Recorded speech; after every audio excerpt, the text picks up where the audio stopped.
বা দু পাঁচজন বলে স্যার আজকে আমি খাই, কেন খাওনি? এমন কথা শোনা যায় যে স্যার রান্না হয়নি। কেন হয়নি? বলে মা গরু ছাগলের খালি দিচ্ছিল। তা গরু ছাগলের খাওয়াইছে কিন্তু সন্তানকে খাওয়ায়নি, এমন দু একজন পাওয়া যায়। তা আপনার কাছে গুরুত্বপূর্ণ কে, গরু ছাগল না আপনার সন্তান? বলেন তো।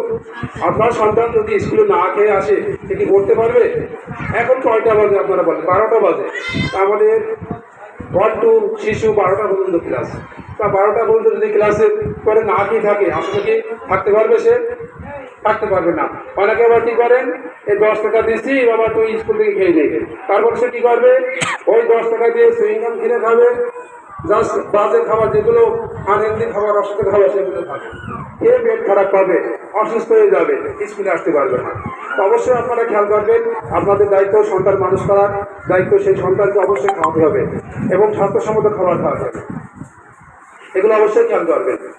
আর খাওয়ানোর পূর্বে আরও কিছু শর্ত আছে, সে পরিষ্কার হাতে খেয়েছে কিনা এটা কিন্তু দেখতে হবে, হাত তার পরিষ্কার আছে কিনা, সে হাতে তার নখগুলো বড় বড় করে। আমরা কিন্তু ক্লাসে অ্যাসেম্বলি যে প্রায় এগুলো খেয়াল করি, অনেকের নখ এত থাকে দেখতে, কিন্তু আমাদের একটু মানে আমি অনেক সময় বলি হাত কিন্তু হাতে বাড়ি মারবো, কিন্তু আগামীকাল তুমি নখ কেটে আসবা, 10 জনে বললাম হয়তো 8 জন কিন্তু কেটে আসলো, হয়তো 2 একজন কাটে না।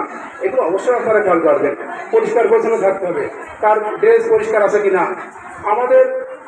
আমরা শিক্ষক, আমাদের কিন্তু ছেলে মেয়েদের কাছে যাওয়া লাগে, সমস্যা দেখা লাগে, তা কাছে যেয়ে যে কিন্তু শার্টে দুর্গন্ধ বেরোচ্ছে, ওই শিক্ষক বা শিক্ষিকা তার কাছে কিন্তু যাবে না, ঠিক আছে? এটা আপনারা অবশ্যই খেয়াল করবেন, পরিষ্কার আছে কিনা। আর আমরা স্কুল সবসময় পরিষ্কার পরিচ্ছন্ন রাখি, দেখবেন অ্যাসেম্বলি পরে আমরা ছেলে মেয়েদের যে সমস্ত মাঠটা পরিষ্কার রাখি। তো এগুলো একটু খেয়াল করবেন, পরিষ্কার অবশ্যই পরিষ্কার রাখবে, পরিষ্কার না হলে অসুস্থ হয়ে যাবে, সমস্যা হবে।